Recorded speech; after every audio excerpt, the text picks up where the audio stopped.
اللہ تبارک و تعالیٰ کا شکر و احسان ہے کہ اس نے ہمیں رمضان المبارک کی متبرک ساعتوں میں اپنے کلام مجید فرقان حمید کو پڑھنے اور سمجھنے کا موقع اور توفیق عنایت فرمائی۔ الحمدللہ ہمارے 31 رکوع مکمل ہو چکے ہیں، 32ویں رکوع کے ساتھ حاضر خدمت ہے۔ اللہ سبحانہ تعالی ارشاد فرماتا ہے، اعوذ باللہ من الشیطان الرجیم، بسم اللہ الرحمن الرحیم۔ الم تر الی الذین خرجوا من دیارہم وهم الوف حضر الموت فقال لهم اللہ موتوا ثم احیاهم ان اللہ لذو فضل علی الناس ولكن اکثر الناس لا یشکرون۔ صدق اللہ العظیم۔ اے حبیب، کیا تم نے ان لوگوں کو نہ دیکھا تھا جو موت کے ڈر سے ہزاروں کی تعداد میں اپنے گھروں سے نکلے؟ تو اللہ نے ان سے فرمایا مر جاؤ، پھر انہیں زندہ فرما دیا۔ بے شک اللہ لوگوں پر فضل کرنے والا ہے، مگر اکثر لوگ شکر ادا نہیں کرتے۔ یہ آیت مبارکہ کا شان نزول، سبب نزول یہ ہے کہ بنی اسرائیل کی ایک جماعت تھی جو 60,000، بعض روایتوں میں 30,000 سے اوپر یا کوئی 4,000 کہتے ہیں، تو یہ ہزاروں کی تعداد میں لوگ تھے۔ شہر میں طاعون ہوا تھا تو وہ موت کے ڈر سے اپنے بستیاں چھوڑ کر بھاگے اور جنگل میں جا پڑے۔ اللہ کے حکم سے سب وہیں مر گئے۔ کچھ عرصے کے بعد حضرت حزقیل علیہ السلام کی دعا سے انہیں اللہ تعالیٰ نے دوبارہ زندہ فرمایا اور وہ مدتوں زندہ رہے۔ تو اس واقعے سے معلوم ہوتا ہے کہ آدمی موت کے ڈر سے بھاگ کر جان نہیں بچا سکتا۔ اگر بھاگتا ہے تو اس کا بھاگنا بیکار ہے۔ جو موت مقدر میں ہے وہ ضرور پہنچے گی بندے کو، چاہے رضا الہی پر راضی رہے۔ چاہیے کہ بندے کو رضا الہی پر راضی رہے۔ اس میں مجاہدین کو بھی سمجھانا مقصود ہے کہ جہاد سے پیٹ پھیرنا یا جہاد سے بیٹھ جانا موت کو دور نہیں کر سکتا، لہٰذا دل مضبوط رکھنا چاہیے اور جہاد کے لیے نکلنا چاہیے۔ مقدر میں موت ہوگی تو وہ ضرور آ کر رہے گی۔ آگے فرمایا وَقَاتِلُوا فِي سَبِيلِ اللَّهِ وَاعْلَمُوا أَنَّ اللَّهَ سَمِيعٌ عَلِيمٌ، اور اللہ کی راہ میں لڑو اور جان لو کہ اللہ سننے والا جاننے والا ہے۔ اس میں راہ خدا میں جہاد کرنے کا حکم دیا جا رہا ہے۔ آگے فرمایا ہے کوئی جو اللہ کو اچھا قرض دے تو اللہ اس کے لیے اس قرض کو بہت گنا بڑھا دے گا، اور اللہ تنگی دیتا ہے اور وسعت دیتا ہے، اور تم اسی کی طرف لوٹائے جاؤ گے۔ اللہ اکبر، سبحان اللہ۔ راہ خدا میں اخلاص کے ساتھ خرچ کرنے کی ترغیب اور خرچ کرنے کا ثمرہ جو ہوتا ہے، اللہ تبارک و تعالیٰ اس آیت مبارکہ میں وہ بتا رہا ہے کہ یقرض اللہ قرضا حسنا، کون ہے جو اللہ کو اچھا قرض دے تو اللہ اس کے لیے اس قرض کو بڑھا دے گا۔ سبحان اللہ۔ راہ خدا میں اخلاص کے ساتھ خرچ کرنے کو قرض سے اللہ پاک نے تعبیر فرمایا۔ یہ اللہ تعالیٰ کا کمال درجے کا لطف و کرم ہے، کیونکہ بندہ اسی کا بنایا ہوا ہے اور بندے کا مال بھی اسی کا عطا کیا ہوا ہے۔ حقیقی مالک بھی وہی ہے، جبکہ بندہ اس کی عطا سے مجازی مالک رکھتا، مجازی طور پر ملک رکھتا ہے، پھر بھی مجازی ملک والے کے دینے کو قرض سے اللہ پاک نے تعبیر فرمایا کہ قرض دیتا ہے تو اللہ تبارک و تعالیٰ اس کو اور بڑھا دے گا۔ سبحان اللہ۔ دیکھیں آگے اللہ سبحانہ وتعالیٰ ارشاد فرماتا ہے، اے حبیب کیا تم نے بنی اسرائیل کے ایک گروہ کو نہ دیکھا جو موسیٰ کے بعد ہوا، جب انہوں نے اپنے ایک نبی سے کہا ہمارے لیے ایک بادشاہ مقرر کر دیں تاکہ ہم اللہ کی راہ میں لڑیں؟ اس نبی نے فرمایا کیا ایسا تو نہیں ہوگا کہ اگر تم پر جہاد فرض کیا جائے تو پھر تم جہاد نہ کرو؟ انہوں نے کہا ہمیں کیا ہوا کہ ہم اللہ کی راہ میں نہ لڑیں، حالانکہ ہمیں ہمارے وطن اور ہماری اولاد سے نکال دیا گیا ہے۔ تو پھر جب ان پر جہاد فرض کیا گیا تو ان میں سے تھوڑے سے لوگوں کے علاوہ بقیہ نے منہ پھیر لیا، اور اللہ ظالموں کو خوب جانتا ہے۔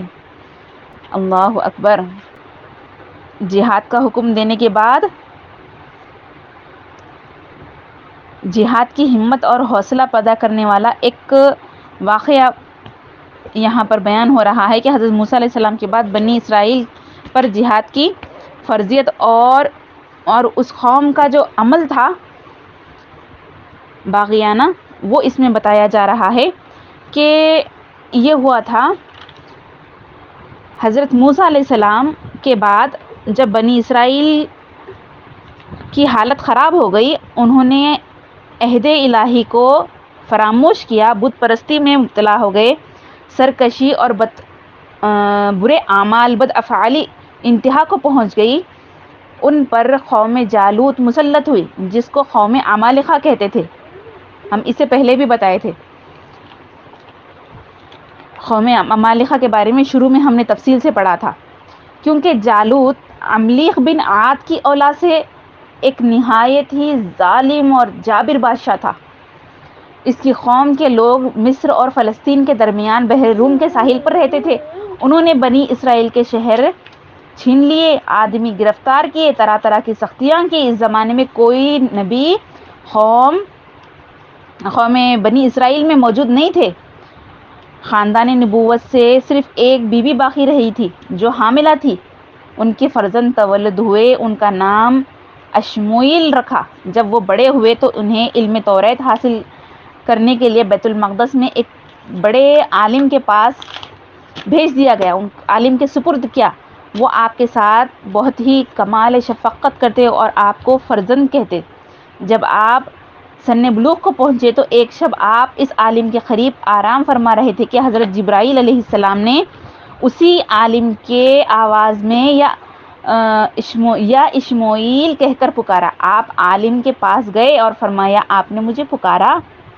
عالم نے خیال کیا کہ انکار کرنے سے کہیں آپ ڈر نہ جائے، یہ کہہ کر آپ نے کہا فرزند آپ سو جاؤ۔ پھر دوبارہ حضرت جبرائیل علیہ السلام نے اسی طرح پکارا اور حضرت اشموئیل علیہ السلام عالم کے پاس گئے۔ آپ نے کہا اے فرزند اگر میں تمہیں پھر پکاروں تو تم جواب نہ دینا۔ تیسری مرتبہ حضرت جبرائیل علیہ السلام ظاہر ہو گئے اور انہوں نے بشارت دی کہ اللہ تعالیٰ نے آپ کو نبوت کا منصب عطا فرمایا ہے۔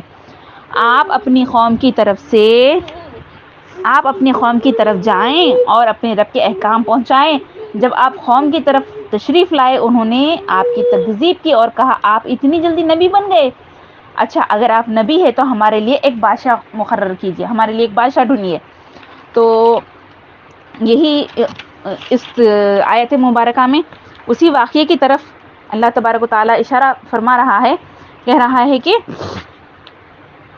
انہوں نے نبی سے کیا کہا، ہمارے لیے ایک بادشاہ مقرر کرو۔ پھر اللہ تبارک و تعالیٰ نے ایک بادشاہ مقرر کیا اور وہ ظالم قوم بولی کہ ہم جہاد کریں گے عمالقہ قوم سے، لیکن پھر جیسے اللہ تبارک و تعالیٰ نے ان کی بات نبی کے طفیل میں سنی تو وہ جہاد سے پھر گئے۔ آگے فرمایا اور ان سے ان کے نبی نے فرمایا بے شک اللہ نے طالوت کو تمہارا بادشاہ مقرر کیا ہے۔ وہ کہنے لگے اسے ہمارے اوپر کہاں سے بادشاہی حاصل ہوگی، حالانکہ ہم سے زیادہ سلطنت کے مستحق ہے اور اسے مال میں بھی وسعت نہیں دی گئی۔ اس نبی نے فرمایا اسے اللہ نے تم پر چن لیا، اس نے اسے اللہ نے تم پر چن لیا ہے اور اسے علم اور جسم میں کشادگی زیادہ دی ہے، اور اللہ جس کو چاہے اپنا ملک دے، اور اللہ وسعت والا ہے، علم والا ہے۔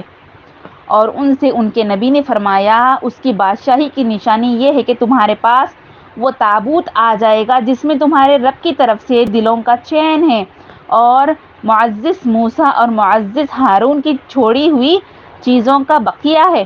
فرشتے اسے اٹھائے ہوئے ہوں گے، بے شک اس میں تمہارے لیے بڑی نشانی ہے کہ اگر تم ایمان والے ہو۔ سبحان اللہ۔ جب ان لوگوں نے مطالبہ کیا کہ نبی سے، شموئیل علیہ السلام سے، کہ بادشاہ مقرر کریں، تو پھر اللہ تبارک و تعالیٰ نے ان کے لیے طالوت کو بادشاہ بنانا طے فرمایا۔ طالوت بنیامین بن یعقوب علیہ السلام، یوسف علیہ السلام کے جو بھائی تھے بنیامین، ان کی اولاد سے ہیں۔ آپ کا نام، آپ بہت زیادہ طویل خط کے تھے، بہت زیادہ لمبے تھے آپ، تو اس نسبت سے آپ کو جو ہے طالوت نام رکھا آپ کا، اس نسبت سے تھا، طول قامت ہونے کی وجہ سے۔ حضرت اسماعیل علیہ السلام کو اللہ تعالیٰ کی طرف سے ایک عصا ملا تھا اور بتایا گیا تھا کہ جو شخص تمہاری قوم کا بادشاہ ہوگا اس کا قد اس عصے کے برابر ہوگا۔ آپ نے اس عصے سے طالوت کا قد ناپ کر فرمایا میں تم کو اللہ کے حکم سے بنی اسرائیل کا بادشاہ مقرر کرتا ہوں، اور بنی اسرائیل سے فرمایا کہ اللہ تعالیٰ نے طالوت کو تمہارا بادشاہ مقرر کیا ہے، بنا کر بھیجا ہے۔ تو ان لوگوں نے اور اس کی نشانی ایک یہ بتائی کہ تمہارے پاس صندوق آئے گا جس میں انبیاء علیہ السلام کی تصویریں ہوں گی، تبرکات ہوں گے۔ اس میں آتا ہے کہ تبرکات میں تصویریں تھیں جن کو آدم علیہ السلام پر نازل کیا گیا، اور وہ ان کے پاس باقی رہی، اور جب قوم عمالقہ نے ان پر غلبہ پا لیا، وہ صندوق ان سے چھین لیا، اور وہ اس صندوق کے وسیلے اپنے دشمنوں پر فتح حاصل کیا کرتے تھے، اور جنگ کے وقت اس کو آگے رکھتے تھے اور اس سے سکون پاتے تھے۔ اس میں اللہ تبارک و تعالیٰ کی طرف سے دلوں کا سکون کا سامان اس میں تھا۔ پھر اس میں موسیٰ علیہ السلام کی نالین مبارک تھی، عصا تھا، ہارون علیہ السلام کا امامہ شریف تھا، اور من کا ایک ٹکڑا تھا، خفیز تھا، جو آسمان سے نازل ہوا تھا، اور کچھ توریت کے حصے تھے، اور یہ اس کو ملائکہ اٹھائے ہوئے تھے۔ تو یہ نشانیاں تھی۔ پھر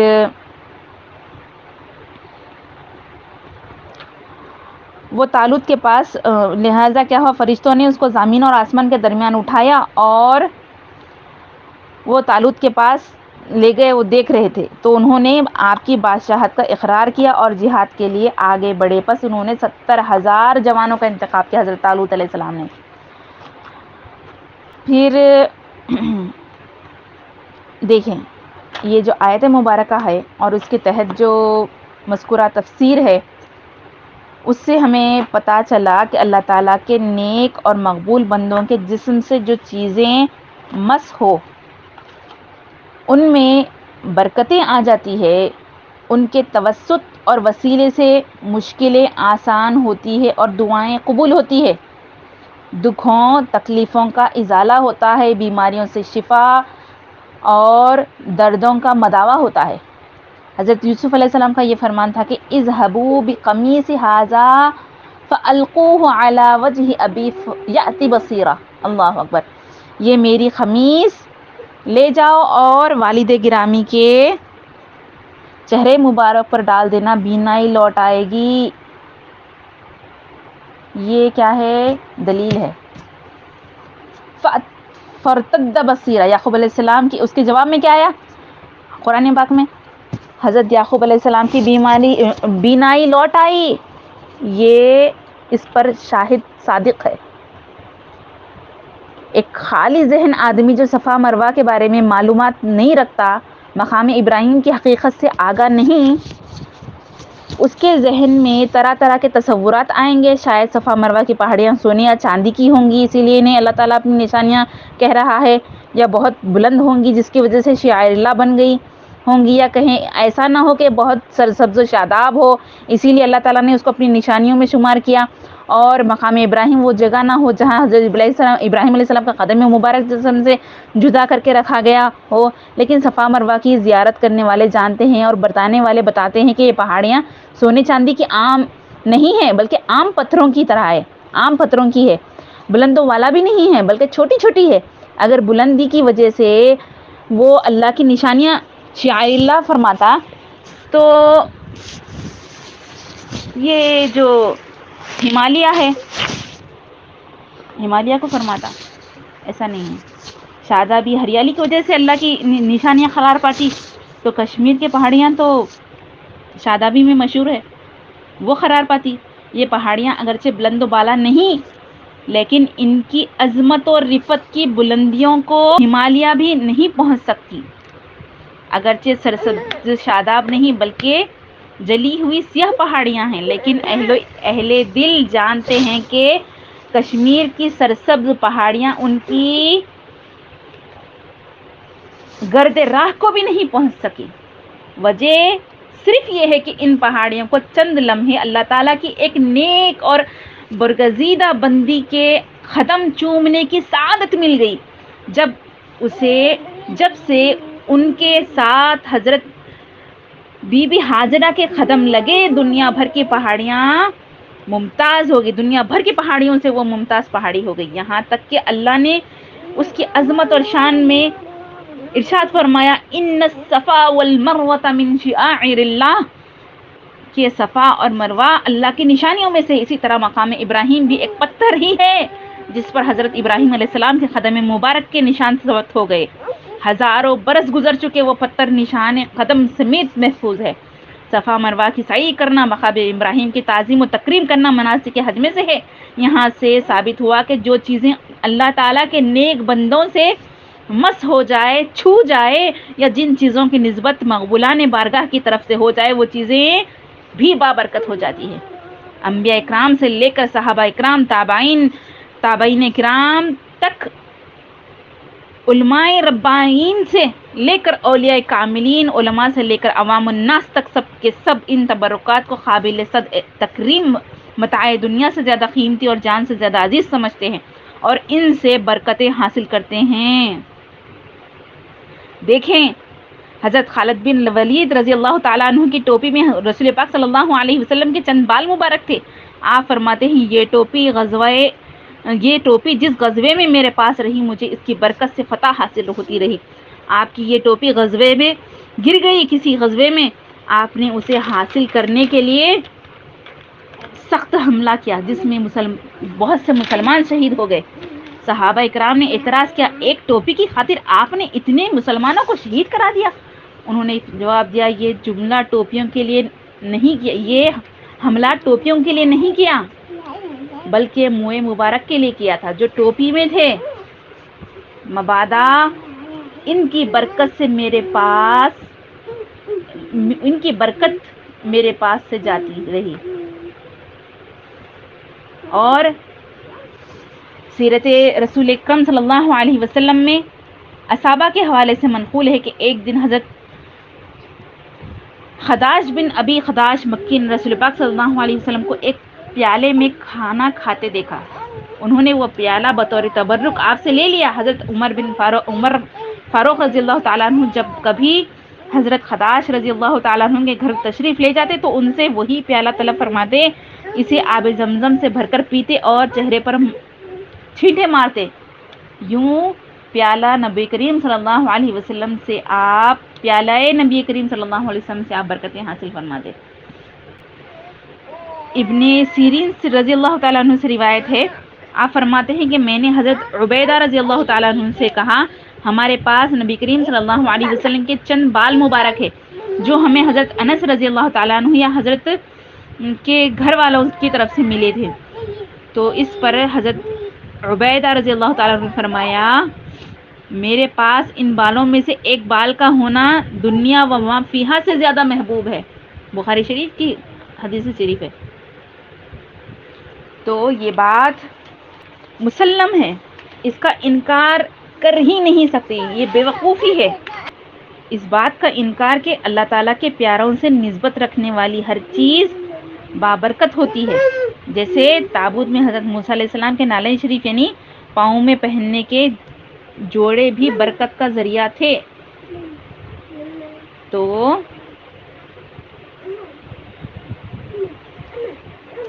اس کا انکار نہیں کر سکتے، یہ مسلم چیز ہے. دیکھیں ان واقعہ سے ہمیں اور بھی کچھ پتہ چلتا ہے کہ جب قوم کی اعتقادی اور عملی حالت خراب ہو جاتی ہے تو ان پر ظالم اور جابر قوموں کو اللہ مسلط کر دیتا ہے.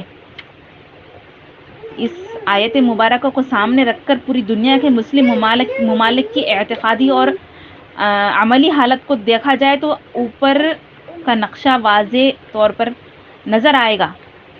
قرآن کی اس طرح کے واقعات بیان کرنے کا مقصد صرف تاریخی واقعات بتانا نہیں رہتا، بلکہ عبرت اور نصیحت حاصل کرنے کی طرف لانا مقصود ہوتا ہے. تو اللہ تبارک و تعالیٰ نے طالوت علیہ السلام کو ان کا بادشاہ مقرر کیا. پھر اللہ تبارک و تعالیٰ ارشاد فرماتا ہے، پھر جب طالوت لشکروں کو لے کر شہر سے جدا ہوا تو اس نے کہا بے شک اللہ تمہیں ایک نہر کے ذریعے آزمانے والا ہے، تو جو اس نہر سے پانی پیے گا وہ میرا نہیں اور جو نہ پیے گا وہ میرا ہے، سوائے اس کے جو ایک چلو اپنے ہاتھ سے بھر لے. تو ان میں سے تھوڑے سے لوگوں کے علاوہ سب نے اس نہر سے پی لیا. پھر جب طالوت اور اس کے ساتھ والے مسلمان نہر سے پار ہو گئے تو انہوں نے کہا، ہم میں آج طالوت اور اس کے لشکروں کے ساتھ مقابلے کی طاقت نہیں، لیکن جو اللہ سے ملنے کا یقین رکھتے ہیں انہوں نے کہا، بہت دفعہ چھوٹی جماعت اللہ کے حکم سے بڑی جماعت پر غالب آئی ہے اور اللہ صبر کرنے والوں کے ساتھ ہے. سبحان اللہ. دیکھیں یہاں پر بھی یہ ہوا کہ اللہ تبارک و تعالیٰ نے جہاد سے پہلے ان کو آزمایا. جب آپ نے قوم سے لوگوں کو چن لیا تو پھر جالوت لشکر کو بیت المقدس سے لے کر شہر سے جدا ہوئے تو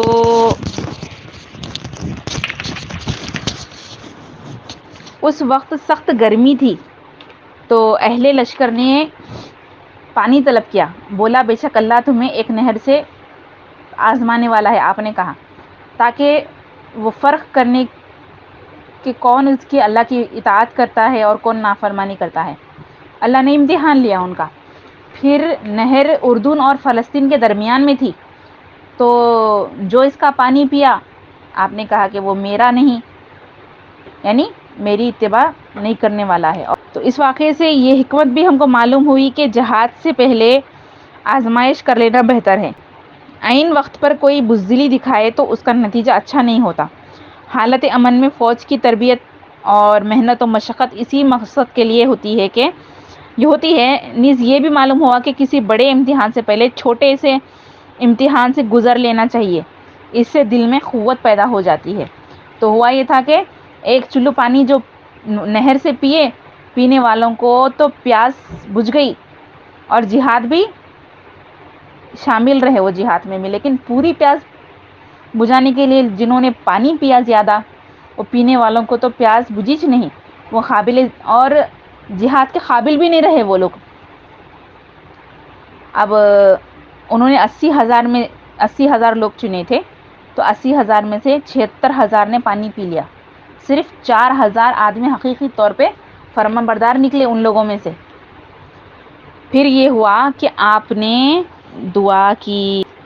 اخلاص، جذبہ اور ہمت اللہ تعالیٰ کی مدد حاصل کرنے کا ذریعہ ہے، اور اسلامی تاریخ میں چھوٹے گروہ کے بڑے گروہ پر غالب آ جانے کی بہت ساری مثالیں موجود ہیں. جیسے غزوہ بدر میں 313 کی تھوڑی سی تعداد میں مسلمان 1,000 کے قریب کفار کے بڑے گروہ پر غالب آ گئے تھے. جنگ یرموک میں 50,000 کے قریب مسلمانوں کا لشکر کفار کے 10 لاکھ کے بڑے لشکر پر غالب آ گیا تھا. اسی طریقے سے اللہ تعالیٰ چھوٹی جماعت سے بڑی کو شکست دیتا ہے. اللہ جس کے ساتھ ہوتا ہے اس کو کامیابی نصیب ہوتی ہے. تو اخلاص، جذبہ اور ہمت، اس کے ذریعے اللہ تعالیٰ کی مدد حاصل کر سکتے ہیں. اور آگے فرمایا پھر جب وہ جالوت اور اس کے لشکروں کے سامنے آئے تو انہوں نے عرض کی اے ہمارے رب ہم پر صبر ڈال دے اور ہمیں ثابت قدمی عطا فرما اور کافر قوم کے مقابلے میں ہماری مدد فرما. کہا ربنا افرغ علینا صبرا وثبت اقدامنا وانصرنا علی القوم الکافرین. اس سے معلوم ہوا کہ دشمن سے جنگ کے دوران صرف ظاہری اسباب پر ہی بھروسہ نہیں کرنا چاہیے بلکہ اللہ تعالیٰ کی بارگاہ میں صبر، ثابت قدمی اور دشمنوں کے خلاف مدد کی دعا بھی کرنی چاہیے تاکہ ظاہری اسباب کے ساتھ ساتھ اللہ کی مدد بھی بندے کو شامل حال ہو جائے. پھر کہا تو انہوں نے اللہ کے حکم سے دشمنوں کو بھگا دیا اور داؤد نے جالوت کو قتل کر دیا اور اللہ نے اسے سلطنت اور حکمت عطا فرمائی اور اسے جو چاہا سکھا دیا. اور اگر اللہ لوگوں میں ایک کے ذریعے دوسرے کو دفع نہ کرے تو ضرور زمین تباہ ہو جائے مگر اللہ سارے جہاں پر فضل کرنے والا ہے. سبحان اللہ سبحان اللہ. دیکھیں جہاد کی حکمت بیان کی جا رہی ہے کہ جہاد کی حکمت زمین میں فساد کو روکنا ہوتا ہے. تو دیکھیے یہ آیت مبارکہ میں بتایا گیا کہ جالوت اور اس کے لشکر کی شکست ہو گئی. جالوت کا قتل اور حضرت داؤد علیہ السلام کو بادشاہی نصیبی حکمت اور علم عطا ہوا.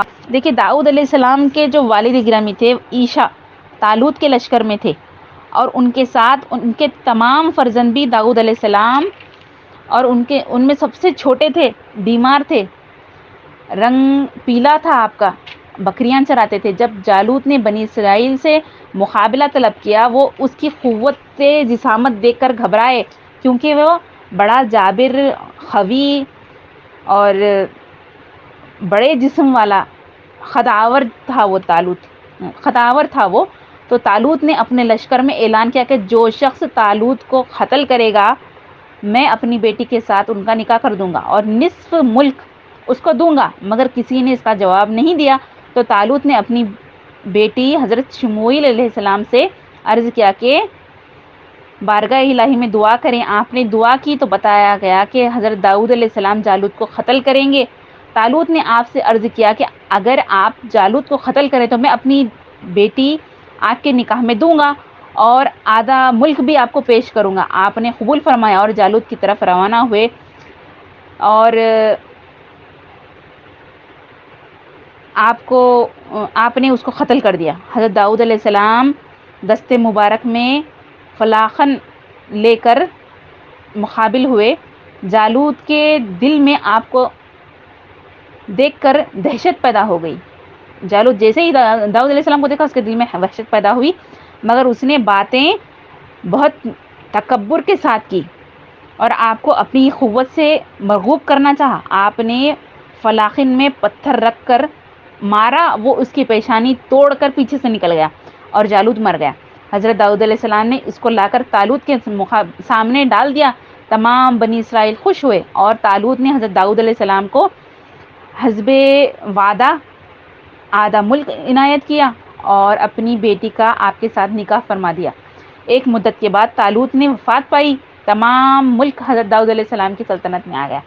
یہاں سے پھر حضرت داؤد علیہ السلام کی سلطنت شروع ہوئی. اللہ سبحانہ وتعالیٰ ارشاد فرماتا ہے یہ اللہ کی آیتیں ہیں جو اے حبیب ہم آپ کے سامنے حق کے ساتھ پڑھتے ہیں اور بے شک تم رسولوں میں سے ہو. دیکھیں حضور پاک صلی اللہ علیہ وسلم کی نبوت اور رسالت کی دلیل یہاں پر آیت میں دی جا رہی ہے اور آیت میں جہاد کی حکمت کا بیان ہے کہ جہاد میں ہزاروں مصلحتیں ہیں. اگر گھاس نہ کائی جائے تو کھیت برباد ہو جائے. اگر آپریشن کے ذریعے فاسد مواد نہ نکالا جائے تو بدن بگڑ جائے گا، بدن سارا فساد نہ ہو جائے گا. اگر چور ڈاکوں کو نہ پکڑے جائیں تو امن اور برباد ہو جائے گا. ایسے ہی جہاد کے ذریعے مغروروں، باغیوں اور سرکشوں کو دبایا نہ جائے تو اچھے لوگ جی نہیں سکیں گے، زمین میں فساد ہی فساد ہو جائے گا. تو جہاد کی بہت ساری حکمتیں ہیں. تو اللہ فرماتا ہے کہ جہاد کی حکمت یہ ہے کہ زمین سے فساد کم کیا جائے ورنہ زمین تباہ ہو جائے گی. لفسدت الارض فرمایا، زمین فساد ہو جائے گی، تباہ ہو جائے گی. مگر اللہ سارے جہاں پر فضل فرمانے والا ہے. یہاں پر ہمارا دوسرا پارہ ختم ہوتا ہے سیخول، اور 32واں رکوع بھی ختم ہوتا ہے. اس کے بعد ہمارا 30واں پارہ شروع ہوتا ہے. اللہ تعالیٰ فرماتا ہے تِلْكَ الرُّسُلُ فَضَّلْنَا بَعْضَهُمْ عَلَى بَعْضٍ مِّنْهُمْ مَنْ كَلَّمَ اللَّهُ وَرَفَعَ بَعْضَهُمْ دَرَجَاتٍ.